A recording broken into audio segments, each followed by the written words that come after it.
Hello everyone, जय हिंद। अगर आप में से कोई भी अपकमिंग गवर्नमेंट एग्ज़ाम्स की प्रिपरेशन कर रहा है तो आज का ये लेक्चर आप लोगों के लिए बहुत ही ज़्यादा इम्पॉर्टेंट होने वाला है।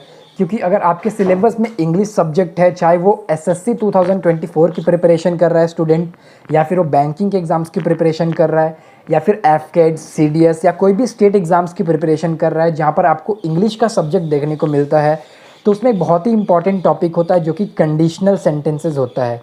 तो अगर आपके भी सिलेबस में कंडीशनल सेंटेंस है तो गाइस आज का लेक्चर आप लोगों के लिए बहुत इंपॉर्टेंट होने वाला है।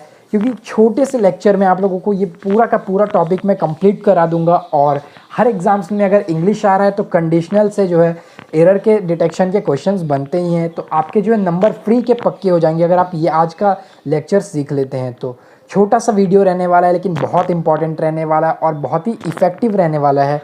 तो ये वीडियो आप पूरा देख लीजिएगा और आपका कंडीशनल का उसके बाद एग्ज़ाम्स में कहीं भी छूटने वाला नहीं है सवाल। सबसे पहले अगर मैं बात करूँ तो आपको करना क्या है, पहले तो ये पूरा का पूरा लेक्चर आप लोगों को देख लेना कंडीशनल का, जो कि छोटा सा ही वीडियो रहने वाला है।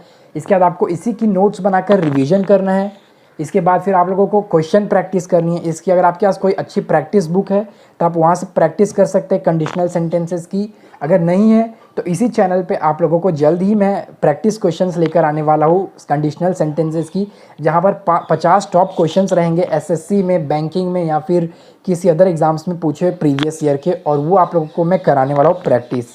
तो ज़्यादा देरी ना करते हुए चलिए अपने लेक्चर्स को स्टार्ट करते हैं। ओके, सबसे पहले अगर हम देखें तो कंडीशनल सेंटेंस होता क्या है। तो कंडीशनल सेंटेंस से पहले आप लोगों को कुछ पता होना चाहिए कंडीशनल वर्ड्स क्या होते हैं। तो जैसे कि आप देख सकते हैं कंडीशनल वर्ड्स में आप लोगों को मैं यहाँ पर दिखा दूँ if, when, unless, until, in case, supposing, after, before, as soon as, etcetera या फिर प्रोवाइडेड डेट वगैरह कई सारे ऐसे वर्ड्स होते हैं जो कि सेंटेंस में ये बताते हैं कि हम कंडीशन को जाहिर कर रहे हैं। ये सेंटेंस जो है कंडीशनल सेंटेंस है। लेकिन अब इसमें से कई सारे ऐसे हैं जैसे कि आफ्टर, बिफोर, ये सारे जो है कहीं ना कहीं और भी कुछ अलग अलग रोल भी प्ले करते हैं। कभी कभी ये प्रीपोजिशन का रोल प्ले कर देते हैं, कभी कंजंक्शन का रोल प्ले कर देते हैं। लेकिन उससे आपको परेशान नहीं होना है, क्योंकि जब ये सेंटेंस में किस चीज़ का रोल प्ले कर रहे हैं सेंटेंस पढ़ के आपको खुद समझ में आ जाएगा। तो अगर ये कंडीशनल का रोल प्ले कर रहे हैं तो आपको खुद समझ में आ जाएगा कि कंडीशनल सेंटेंस है, वहाँ पर इसको आपको कैसे अप्लाई करना है। तो सबसे पहले अगर हम बात करें तो आप लोगों को ध्यान रखना है कंडीशनल वर्ड्स हैं, और अगर आपको इनमें से कोई भी देखने को मिल रहा है आप सबसे पहले कंडीशनल देखिए, कंडीशनल सेंटेंस तो नहीं बन रहा है। अब सबसे पहले ज़्यादातर अगर देखा जाए तो कंडीशनल सेंटेंस होने पर क्या होता है कि कंडीशनल सेंटेंस स्टार्टिंग जो क्या होता है कि जो शुरू में ही दे दिया, जैसे कि इन केस दे दिया है, सपोजिंग दे दिया है, तो शुरू में ही कंडीशनल सेंटेंस दे दिया जाता है कंडीशनल वर्ड सबसे पहले। तो आपको सबसे पहले ध्यान रखना है कि अगर आपको नोट ये चीज़ करना है कि दो कंडीशनल वर्ड्स एक साथ नहीं आते हैं, तो आपको यहाँ पर कोई भी अगर इनमें से दो एक साथ देखने को मिल रहा है एक साथ, जैसे कि इन केस है और इसके साथ इफ़ आ जा रहा है, तो आपको पीछे वाले इफ़ को हटा देना है। सपोजिंग इफ़ आ जा रहा है तो आपको इफ़ को हटा देना है। आफ्टर बिफोर आ जा रहा है तो आपको जो पीछे से है जैसे बिफोर, तो बिफोर को कट कर देना है, क्योंकि दो कंडीशनल वर्ड एक साथ नहीं आ सकते कभी भी। और आपको एक चीज़ का ध्यान रखना है कि ये जो कंडीशनल होता है एक क्लॉज के साथ जुड़ा हुआ होता है और दूसरा क्लॉज अलग होता है। तो इसमें अगर बात करें जिससे कंडीशनल जुड़ा होता है उसको हमेशा हम अदर क्लॉज कहते हैं, और जो दूसरा वाला होता है वो मेन क्लॉज होता है। अब ज़रूरी नहीं है कि कंडीशनल हमेशा स्टार्ट से ही चालू हो सकता है ये मेन क्लॉज इस तरफ हो और कंडीशनल वाला इधर हो, ऐसे भी हो सकता है। तो आपको कंफ्यूज नहीं होना है। सबसे पहले तो आप लोगों को एक ही चीज़ याद रखना है, मैं आप लोगों को फिर से यहाँ पर दिखा देता हूँ। क्लॉज क्या होता है, सबसे पहले तो सब्जेक्ट और वर्ब अगर किसी भी सेंटेंस में आ रहा है उसको एक क्लॉज बनाते हैं, मतलब कि सब्जेक्ट और वर्ब का जो ग्रुप होता है उसको क्लॉज कहते हैं। तो एक सेंटेंस में कम से कम एक सब्जेक्ट और एक वर्ब ज़रूरी है। तो जितने सब्जेक्ट होते हैं उतने ही वर्ब होते हैं एक क्लॉज में, और वही एक सेंटेंस बनाते हैं। तो सबसे पहले यहाँ पर मैं आप लोगों के लिए कुछ रूल्स वगैरह मैं आप लोगों को दिखा देता हूँ गाइज यहाँ पर। तो सबसे पहले मैं आप लोगों से बात करूँ रूल्स की, तो आप यहाँ पर देख सकते हैं। तो सबसे पहला तो मैंने आप लोगों को पहला ही रूल बताया कि इन case, supposing, if, after, before अगर साथ में आ जा रहे कंडीशनल, तो दो कंडीशनल वर्ड एक साथ नहीं आते। तो पीछे वाले को आप लोगों को करना क्या है, सिंपली आप लोगों को पीछे वाले को आपको कट कर देना है। उसके बाद फिर ये मेन अपना क्लॉज हो गया। ये वाले क्लॉज में कंडीशनल अलग से आ सकता है, अगर कंडीशनल नहीं रहा तो अलग से आ सकता है। अब बात करते हैं सबसे पहले तो, लेकिन यहाँ पर एक एक्सेप्शन भी आप देख लीजिए, अनटिल एंड अनलेस। अगर अनटिल एंड अनलेस आ रहा है तो ये सही हो जाएगा। अब आपके मन में सवाल आ रहा होगा कैसे सही होगा। तो गाइस आप देख सकते हैं यहाँ पर बीच में एंड आ रहा है जो कि जोड़ रहा है, और एंड एक कंजंक्शन है। तो क्या करता है, एंड के जो इस तरफ होता है वही इस तरफ भी होता है। तो एंड का काम है कि दोनों साइड इक्वल बैलेंस बनाए रखना। तो इसलिए अगर दो कंडीशनल वर्ड अगर एंड के साथ आ रहा है तो वो सही होगा। ठीक है गाइस, तो आपको पहला रूल समझ में आ गया कि दो कंडीशनल वर्ड एक साथ नहीं आएंगे। उसके बाद जो सेकंड रूल है आप लोगों को ध्यान रखना है, अनटिल, अनलेस और अनटिल और अनलेस वाला। तो ये जो अनटिल, अनलेस, अनटिल और अनलेस है, इसके बाद जो सेंटेंस आ रहा है, मतलब कि ये जो कंडीशनल वर्ड का जो सेंटेंस है, जो कंडीशन को बताएगा सेंटेंस में, उसमें नॉट कभी भी नहीं आता है। तो अगर आपको नॉट देखने को मिल रहा है तो आप उसको काट देंगे।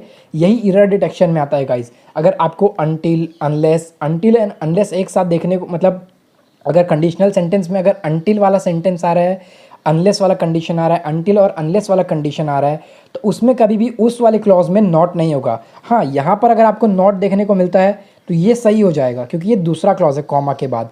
कंडीशनल वाला क्लॉज ये है, तो इसमें आपको नॉट इसके बाद देखने को नहीं मिलेगा। तो ऐसा क्यों?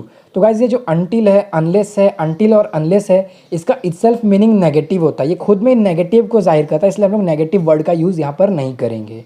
इसके बाद जो तीसरा रूल आपको ध्यान रखना है गाइज, वो अनटिल और अनलेस को ही लेकर है। यहाँ पर देख सकते हैं डू, डज, डिड के साथ नॉट लग रहा है, क्योंकि मैंने अभी आपको नॉट वाला सिखाया तो उसी पर एक चीज़ है। डू, डज, डिड जो डू की फॉर्म है, उसके बाद नॉट प्लस वर्ब फॉर्म आता है, ठीक है, वर्ब का फर्स्ट फॉर्म। उसके बाद हैज़, हैव, हैड, हैव की फॉर्म है, जहाँ पर नॉट प्लस वर्ब की थर्ड फॉर्म आती है परफेक्ट को जाहिर करने के लिए। इज़, एम, आर, वॉज, वर, ये जो बी का फॉर्म है, इसके बाद नॉट आ रहा है। इसके बाद बहुत सारे अलग अलग यहाँ पर कुछ भी बन सकता है, लेकिन सबसे पहले अगर बात करें तो ये जो अनटिल और अनलेस के साथ ये डू का, हैज़ का और बी का फॉर्म आ रहा है, तो इसमें अगर डू के फॉर्म के बाद नॉट नहीं है तो आपको एक चीज़ हमेशा ध्यान रखना है, डू, डज, डिड आ रहा है, लेकिन नॉट आपको पता है अनटिल और अनलेस के साथ नॉट तो नहीं लगता है, ऊपर ही मैंने सिखाया है। तो आपको यहाँ पर करना क्या, सिंपली नॉट को काट देना है। लेकिन नॉट कटेगा तो आपको एक चीज़ हमेशा ध्यान रखना है गाइज, कि नॉट जैसे ही कटता है आप लोगों को डू, डज, डिड भी काट देना है। डू का फॉर्म भी नहीं आएगा, क्योंकि टेंस में आपने अच्छे से पढ़ा होगा कि जो नॉट लगता है नेगेटिव फॉर्म में, जो है सेंटेंस में नॉट जो आता है, उसके लिए हम लोगों को एक हेल्पिंग वर्ब की ज़रूरत पड़ती है। अगर आपने नॉट रखा है तो हेल्पिंग वर्ब की ज़रूरत पड़ेगी, और अगर आपने नॉट हटा दिया तो ये हेल्पिंग वर्ब का कोई रोल नहीं रहेगा। ये अपने आप में अगर हेल्पिंग वर्ब है तो कोई रोल ही नहीं है डू, डज, डिड का, ये नॉट के साथ ही लगेंगे, वरना ये हेल्पिंग वर्ब का काम नहीं करेंगे। मेन वर्ब का काम कर सकते हैं पर हेल्पिंग वर्ब का काम नहीं करेंगे यहाँ पर। उसके बाद यहाँ पर देखा जाए तो हैव की फॉर्म में हैज़, हैव, हैड है, इसके बाद नॉट है, फिर वर्ब 3 है। तो गाइस अगर यहाँ पर आपने नॉट हटाया, क्योंकि अनटिल अनलेस के बाद नॉट नहीं आता है, तो आपने जैसे ही नॉट हटाया तो हैज़, हैव, हैड को यहाँ पर नहीं हटाना है। क्यों? क्योंकि हैज़, हैव, हैड के साथ V3 आ रहा है, परफेक्ट फॉर्म बना रहा है। तो परफेक्ट अगर बना रहा है, वी का थर्ड फॉर्म हमेशा अपने साथ हैव का फॉर्म लेता है, तो नॉट हट जाएगा। लेकिन यहाँ पर हैज़, हैव, हैड को काटने की कोई ज़रूरत नहीं है। यहाँ पर हम लोग ने डू की फॉर्म को इसलिए काटा क्योंकि नॉट हमेशा ही डू की फॉर्म के साथ लगता है, अगर वो डू का फॉर्म हेल्पिंग वर्ब का काम कर रहा है तो। उसके बाद बात करें थर्ड रूल की, तो इज़, एम, आर, वॉज, वर, ये सारे जो बी के फॉर्म होते हैं, इसके बाद नॉट अगर आ रहा है तो गाइज अगर आप यहाँ पर भी अनटिल अनलेस है तो नॉट हटाएंगे। अब नॉट हटाते हैं आप यहाँ पर, तो इज़, एम, आर, वॉज, वर को भी नहीं काटना है गाइज यहाँ पर। क्यों? क्योंकि इज़, एम, आर, वॉज, वर जो बी का फॉर्म है, ये अपने आप में अकेले आ सकता है सेंटेंस में, कंटिन्यूस बना सकता है सेंटेंस को, या फिर ये बहुत सारे रोल प्ले कर सकता है। लेकिन ये जो नॉट है ये सिर्फ डू के फॉर्म के साथ लगेगा, इन सब के साथ भी लगेगा, बट इन सब के साथ अगर नॉट नहीं है तो अकेले आ सकते हैं हैव के फॉर्म और बी के फॉर्म। लेकिन डू का फॉर्म जो है नॉट है, तभी हेल्पिंग वर्ब का काम करेगा, वरना नहीं करेगा। मेन वर्ब के जगह पे डू होता तब हम नहीं काटते नॉट हटाने के बाद, बट यहाँ पर है तो नॉट को हटाना पड़ेगा क्योंकि हेल्पिंग वर्ब का काम कर रहा है। गाइस तो ये था हमारा थर्ड रूल। सबसे पहले मैं आप लोगों को एक बार रिवीजन करा देता हूँ। तो दो कंडीशनल एक साथ नहीं आएंगे, काट देंगे एक कंडीशनल को, लेकिन एंड जुड़कर दो कंडीशनल वर्ड साथ में दिए हैं तो वो हो सकता है, क्योंकि एंड अपने दोनों साइड बैलेंस बनाता है। उसके बाद फिर हम लोगों ने देखा guys until, unless, until and unless अपने आप में ही नेगेटिव मीनिंग है, तो उसके बाद उसके ही क्लॉज में जो है नॉट नहीं आएगा, दूसरे वाले क्लॉज में नॉट आ सकता है या फिर नेगेटिव पॉइंट आ सकता है। फिर बात करते हैं उसी से रिलेटेड जो हमारा थर्ड रूल है अनटिल और अनलेस। वहाँ पर अगर आपको डू की फॉर्म दिख रही है तो ये चीज़ है, डू की फॉर्म अगर आपको दिख रही है तो उसके बाद नॉट आना ज़रूरी है, हेल्पिंग वर्ब डू का काम कर रहा है, तो यहाँ पर आपको नॉट आना ही ज़रूरी है। नॉट हटाए तो आपको ये भी हटेगा, और अनटिल और अनलेस के साथ नॉट आता नहीं है तो डू हटेगा। बट अनटिल एंड अनलेस के साथ हैव की फॉर्म और बी की फॉर्म आ रही है और आपने नॉट हटा दिया अनटिल एंड अनलेस को देख के, तो ये हमेशा रहेगा, इसको काटने की कोई ज़रूरत नहीं रहेगी क्योंकि ये अकेले में आ सकता है, क्योंकि हैव का फॉर्म के साथ V3 मिलकर ही परफेक्ट बनाता है सेंटेंस को। बी का फॉर्म आता है, उसके बाद आगे कुछ भी आएगा कंटिन्यूस वगैरह के लिए V4 आ सकता है, तो कंटिन्यूस बना सकता है। उसके बाद आगे बढ़े तो कंडीशनल सेंटेंस आपको ध्यान रखना है। कंडीशनल सेंटेंस में जो कंडीशनल वाला पार्ट बताता है उस वाले पार्ट में कभी भी मॉडल या सेमी मॉडल्स का यूज़ नहीं होगा। तो आपको ये भी चीज़ आपको ध्यान रखना है कि मॉडल या सेमी मॉडल कंडीशनल वाले पार्ट में आ रहा है तो आपको यहाँ पर इन दोनों को काट देना है। Model semi model conditional word में नहीं लगता है, यहाँ पर लग सकता है गाइज, यहाँ पर कोई दिक्कत नहीं होगा। इनके सबके मैं एग्जांपल्स आपको सॉल्व कराऊंगा आगे, तो आपको टेंशन नहीं लेना है। तो जैसा कि आप लोगों ने वो 4 रूल्स तो इंपॉर्टेंट पढ़ ही लिए, जो कि सबसे इंपॉर्टेंट अगर आपको कंडीशनल सेंटेंस जैसे ही एग्जाम में आता है सबसे पहले आप वो 4 रूल अप्लाई करने वाले हैं। उसके बाद आपको कुछ आगे बढ़ना अगर आपको उससे नहीं समझ में आता है तो। पहले तो 3 टाइप होते हैं कंडीशनल सेंटेंस के, आप देख सकते हैं, open conditional sentence, semi close conditional sentence और क्लोज कंडीशनल सेंटेंस। अभी होते क्या हैं एक एक करके हम देखते हैं। तो सबसे पहले अगर बात करें हम लोग कि ओपन कंडीशनल सेंटेंस क्या होता है, तो आप देख सकते हैं अगर ओपन कंडीशनल सेंटेंस आ रहा है तो इसमें क्या होगा, सबसे पहले कंडीशनल वर्ड जो आ रहा है जैसे कि इफ़, सपोज दैट, सपोजिंग और इसके बाद in case, after, before, when, अगर ये सारे कंडीशनल वर्ड हैं उसके बाद प्रेजेंट इनडेफिनाइट में सेंटेंस आ रहा है, और तो इसका बात मतलब क्या होता है, प्रेजेंट इनडेफिनाइट में सेंटेंस आएगा और उसके बाद सेकंड जो रहेगा हमारा क्लॉज उसमें फ्यूचर इनडेफिनाइट में होगा। तो पहले वाला पार्ट हमको हमेशा याद रखना है, प्रेजेंट इनडेफिनाइट में लिखेंगे बट इसका जो मतलब होगा वो फ्यूचर की बात करने पे ही होगा। जी हाँ, आप समझे नहीं तो मैं आपको एक बार बता देता हूँ। कंडीशनल वर्ड में अगर 2 हमारे जो पार्ट्स है, जैसे एक कंडीशनल पार्ट वाला सेंटेंस है एक अदर क्लॉज है, तो यहाँ पर अगर कंडीशनल वाले पार्ट में अगर हमको प्रेजेंट इनडेफिनाइट मिलता है तो दूसरा पार्ट हमारा फ्यूचर इनडेफिनाइट हो जाता है।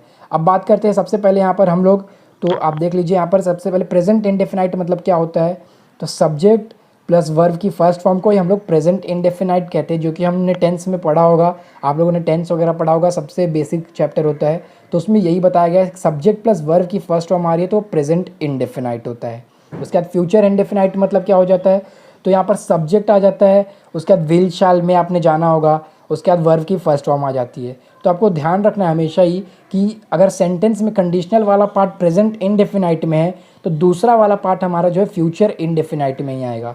फ्यूचर इनडेफिनाइट में सब्जेक्ट के बाद क्या होता है, प्रेजेंट के मॉडल्स आ जाते हैं, देख लीजिए कैन, शाल, में, विल, तो इस तरह से, और प्रेजेंट इनडेफिनाइट में वर्ब का फर्स्ट फॉर्म रहने वाला सब्जेक्ट के बाद। तो यहाँ पर आप देख लीजिए, if he will not come I will go at his home, ये एक सेंटेंस आप लोगों को दिया हुआ है।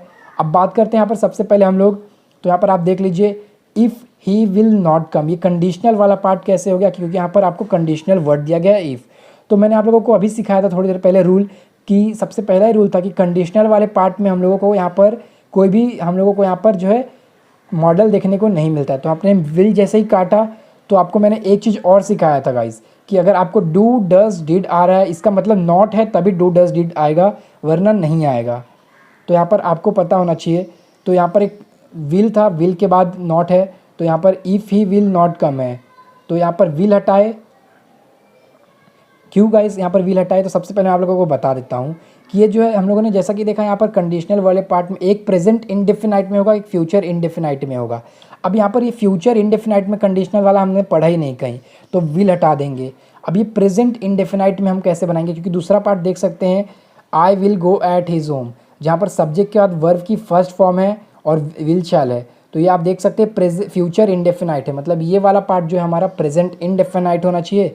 जहाँ पर आप देख सकते हैं विल आ जा रहा है, तो विल तो मॉडल्स के साथ आता ही नहीं है, ये प्रेजेंट इनडेफिनाइट में बनाएंगे। अब प्रेजेंट इनडेफिनाइट में हम कैसे बनाएंगे, तो आप यहाँ पर देख सकते हैं नेगेटिव आ रहा है, और नेगेटिव नॉट हमेशा जब प्रेजेंट इनडेफिनाइट में आता है तो उसके साथ एक हेल्पिंग वर्ब चाहिए। तो विल तो आएगा नहीं क्योंकि वो फ्यूचर की बात करता है, तो विल को हटाएंगे तो हम यहाँ पर डू लगा देंगे या डज लगा देंगे। अब डू डज क्यों लगाएंगे, डिड क्यों नहीं लगाएंगे, क्योंकि हमारा ये जो है प्रेजेंट इनडेफिनाइट की बात कर रहे हैं, डिड जो होता है वो पास्ट हो जाता है। अब डू डज में से कौन सा आएगा, तो यहाँ पर डज नहीं आएगा क्योंकि ये ही है, ही सिंगुलर है, तो ही सिंगुलर है तो उसके साथ हमेशा डज आने वाला है। अब he does, if he does not come, ये हमारा बन गया कंडीशन वाला पार्ट। अब दूसरे पार्ट में हम देखेंगे I will go at his home, ये फ्यूचर इनडेफिनाइट में, तो इसमें कोई भी दिक्कत नहीं है। तो गाइज़ ये इस तरह से सेंटेंस हमने बना लिया। अब दूसरे पार्ट की हम बात करते हैं, सेमी क्लोज कंडीशनल सेंटेंस। यहाँ पर क्या होगा, जैसे कि हमने ओपन वाले में देखा कि एक पार्ट हमारा कंडीशन के साथ प्रेजेंट इनडेफिनाइट रहेगा, दूसरा फ्यूचर इनडेफिनाइट रहेगा। तो सेकंड वाले पार्ट में हमको क्या करना है, सेमी क्लोज में एक पार्ट कंडीशन के साथ हमारा पास्ट इंडेफिनाइट होगा। तो ज़्यादा चेंजेस नहीं है, सिंपली वहाँ पर प्रेजेंट इंडेफिनाइट था, यहाँ पास्ट इंडेफिनाइट हो गया। पास्ट इंडेफिनाइट मतलब होता क्या है, सब्जेक्ट प्लस वर्ब की सेकेंड फॉर्म। अब बात करते हैं गाइज हम लोग यहाँ पर, तो subject plus past model. Past model क्या होता है, जैसे हमने ओपन में हमने फ्यूचर इंडेफिनाइट में हमने क्या सीखा था, तो फ्यूचर का मॉडल मतलब प्रेजेंट मॉडल सीखा था, कैन, शाल, मे, विल।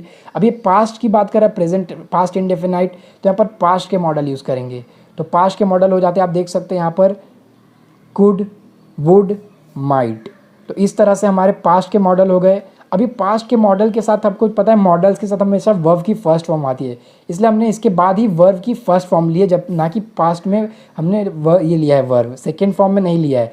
हाँ, पहले कंडीशनल वाले पार्ट में हमने पास्ट इंडेफिनाइट बनाने के लिए V2 लिया है, बट यहाँ पर जो है दूसरे वाले पार्ट में हम लोगों को प्रेजेंट मॉडल और पास्ट मॉडल है, मॉडल्स के साथ कभी भी वर्ब की फर्स्ट फॉर्म ही आती है, तो हमने वर्ब का फर्स्ट फॉर्म लिया है, यहाँ पर आप देख सकते हैं। तो इसका एग्जाम्पल हो जाता है, if she accepted me I will marry her. If she accepted, सबसे पहले आप देख सकते हैं कंडीशनल के लिए इफ़ आ जा रहा है, शी सब्जेक्ट हो गया हमारा, एक्सेप्टेड V2 हो गया, जो कि मैंने यहाँ पर आपको देख सकते दिखा रखा है, सब्जेक्ट V2 ऑब्जेक्ट। तो यहाँ पर इफ़ शी एक्सेप्टेड हमारा वर्ब हो गया V2 फॉर्म में, पास्ट यानी कि हो गया V2 मतलब पास्ट इंडेफिनाइट हो गया, उसके बाद ये ऑब्जेक्ट हो गया मी। तो उसके बाद वाले पार्ट में आप देख सकते हैं आई विल मैरी हर। तो गाइज़ ये वाले पार्ट में आपको कोई एरर ढूंढना है, तो मैं आप लोगों को बता दूं यहाँ पर एरर नहीं है, क्यों, ना ही हमको कंडीशन वाले में कोई हमको यहाँ पर हम लोगों को यहाँ पर मॉडल देखने को मिल रहा है, तो मॉडल है ही नहीं, तो ये पार्ट सही है। दूसरा आई विल मैरी हर, तो हम लोग को एक चीज़ आप लोगों को यहाँ पर ध्यान देना है, हम लोग को पास्ट इंडेफिनाइट वाले के साथ हमने जोड़ी बनाई है किस चीज़ की, तो पास्ट वाला मॉडल रहेगा दूसरे पार्ट में। तो यहाँ पर विल मैरी है, तो सबसे पहले हमको यहाँ पर क्या करना है, विल को काट देना है, क्योंकि हम लोग ने यहाँ पर देखा है पास्ट इंडेफिनाइट वाला सेंटेंस रहेगा, तो यहाँ पर पास्ट का मॉडल आएगा दूसरे वाले क्लॉज में। तो पास्ट का मॉडल के लिए क्या हो जाएगा, तो ये वुड हो जाएगा, आई वुड, और वुड के बाद हमेशा मॉडल के बाद वर्ब की फर्स्ट फॉर्म में आती है, तो ये वुड हो जाएगा। उसके बाद हम क्लोज वाले की बात करते हैं, क्लोज कंडीशनल सेंटेंस।